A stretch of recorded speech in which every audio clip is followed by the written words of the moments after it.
नमस्कार बंधुगण welcome to education point channel. तेज बंधुगण आपण आम ओडिशा रे पुणी थे न्यू निजुक्ति नहीं आसी जोटा रही अतिथि अध्यापक और अध्यापक वैकेंसी बा लेक्चर वैकेंसी अच्छी लेक्चर पोस्ट वैकेंसी अच्छी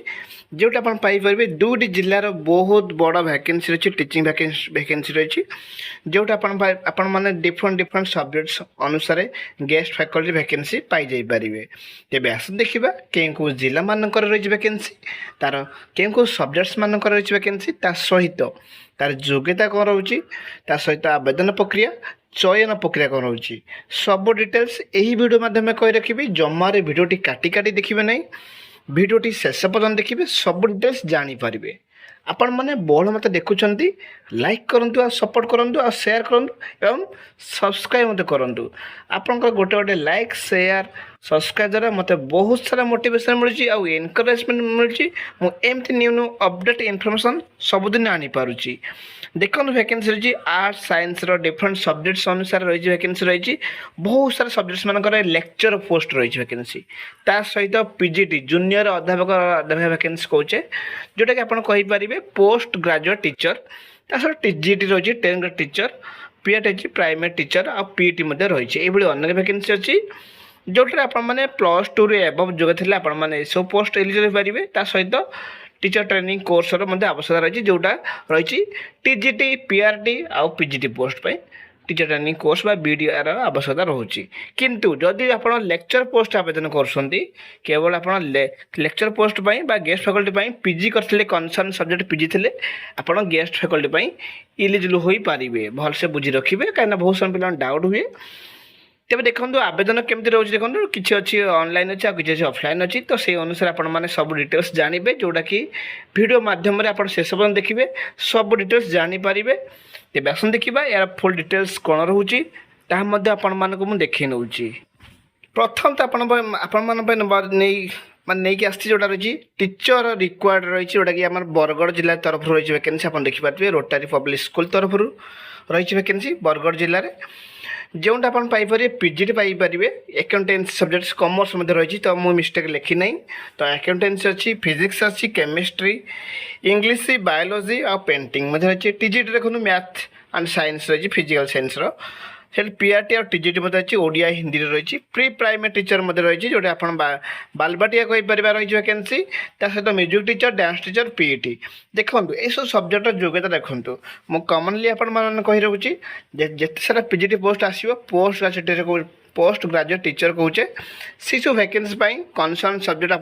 ग्रेजुएशन पीजी रही आवश्यकता रही सहित बीडी करेंगे ताहले पीजीटी पोस्ट पे एलिजिबल हो पारे। सपोज आप आवेदन करेंगे फिजिक्स तो कनसर्न सब्जेक्ट आप पीजी करते फिजिक्स सहित बीडी थी ताहले आप पीजीटी पोस्ट पे एलिजिबल हो पारे। टीजीटी से ग्रेजुएशन से कनसर्न सब्जेक्ट थी सहित आप बीडी कर आवश्यकता रही। पीआरटी आउ टीजेट देखो सेमती आप ग्रेजुएशन करेंगे सहित बीडी करेंगे ये सब पोस्ट एलिजिबल हो पारे। प्री प्राइमरी टीचर देखो डीएलडी अच्छी कि एनटीटी नर्सरी टीचर ट्रेनिंग कि डीसीटी कोर्स कर तो आपण मैंने ग्रेजुएशन सहित सॉरी +2 सहित कि ग्रेजुएशन सहित जहाँ भी हो तो आपण मैंने आवेदन करेंगे। म्यूजिक टीचर से म्यूजिक कोर्स करेंगे डांस टीचर से रही पीईटी बीपीडी और एमपीडी करेंगे से भाई आपणकर कनसर्न सब्जेक्ट थी आपने यही सब पोस्ट एलिजिबल हो पारे। तो योग्यता शुणिले बर्तमान देखा आवेदन प्रक्रिया देखो जो मैंने इंटरेस्ट कैंडिडेट अच्छा रेज्यूम पठे कहुई जो रेज्यूमटा आपने ठिकाना डिटेल्स पाइजे जोटा कि मो ठिकाना मो डिस्क्रिप्शन लिंक रे ठिकाना सब पाइजे से आप आवेदन करेंगे रेज्यूमटा पठे पारे। तेज आसन देखिए नेक्स्ट रही लेक्चर पोस्ट रही वैकेंसी क्यों जिला रही प्रथम देखी ना तो देखो यहाँ मतलब बरगढ़ जिला तरफ वैकेंसी आपने क्लीयरली देखिपारे। तेज नेक्स्ट देखा क्यों जिलार तरफ रही वैकेंसी नेक्स्ट देखो अंचालिका हायर सेकेंडरी स्कूल तरफ रही वैकेंसी जो ढेंकानाल जिला तरफ रही वैकेंसी ये ढेंकानाल जिला तरफ जोटा गेस्ट फैकल्टी आसी आप देखिपारे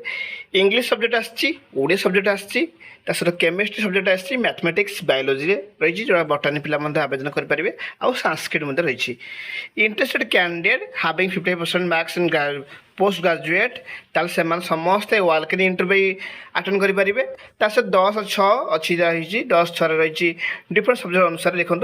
10 किसी सब्जेक्ट अच्छी सहित 11/6 रही ତ ଆପଣମାନେ ସେଇ ଅନୁସାରେ କନସର୍ନ ସବଜେକ୍ଟ ପିଜିଟି କରିଛନ୍ତି ତାହେଲେ ଆପଣମାନେ ଏଲିଜିବଲ୍ ହୋଇପାରିବେ। ଯଦି ପିଲାମାନେ ବହୁତ ସମୟ ଡାଉଟ୍ ହୁଏ ବିଇଡ଼ି ମଧ୍ୟ ମେନସନ୍ ଅଛି, ଦେଖନ୍ତୁ ବିଇଡ଼ି ଥିଲେ ଏଇଟା ମଧ୍ୟ କ୍ଲିୟରଲି ମେନସନ୍ ଅଛି। ଦେଖନ୍ତୁ preference will be given to candidate having B Ed qualification. ଯେଉଁମାନଙ୍କର କ୍ୱାଲିଫିକେସନ୍ ମାନେ ବିଇଡ଼ି ଅଛି ଯଦି ତାହେଲେ ଆପଣମାନଙ୍କୁ ପ୍ରିଫରେନ୍ସ ଦିଆଯିବ, ଏଇଟା ବୁଝି ରଖନ୍ତୁ। କିନ୍ତୁ କନସର୍ନ ସବଜେକ୍ଟ ପିଜି ଥିଲେ ଏଲିଜିବଲ୍ ହୋଇପାରିବେ। ଦେଖନ୍ତୁ ଏସବୁ ରହିଛି ଇଣ୍ଟରଭ୍ୟୁ ଡେଟ୍ ରହିଛି, ତ ଏଥର କୌଣସି ଆବେଦନ ପ୍ରକ୍ରିୟା ନାହିଁ। डायरेक्ट आप इंटरव्यू देवे जो डेट कनसर्न डेट अनुसार इंटरव्यू समय कौन डॉक्यूमेंट्स नेबे आप रेज्यूम और बायोडाटा सहित आपंकर सब डॉक्यूमेंट्स टेस्टिमोनियल सर्टिफिकेट्स और 10th पगर स्टिल पीजी पर्यंत तो सब certificates and marksheet Xerox original everything नेबे आइडेंटिटी रेज्यूम जदि आप पासपोर्ट फोटो आप एक्सपीरियंस सर्टिफिकेट जदि अच्छी ताहले तो नहीं पारे जदि आप बीडी अच्छी ताहले बीडी सब डॉक्यूमेंट्स नहीं पारे तो सबूर original and xerox copy concern date और बिफोर टाइम सब पहुँचे जदि यापर यही रिगार्डिंग किसी डाउट हुए आपण मैंने कमेंट बॉक्स में कहींपारे आम जानते यहाँ ढेंकानाल जिला तरफ रही वैकेंसी बहुत सब पिला डाउट हुए आम डेस्क्रिप्शन लिंक देदेवी से लिंक आप सब डिटेल्स सब ठिकाना आप पाई जाई पारे वीडियो भल लगे लाइक करेंगे और शेयर करेंगे।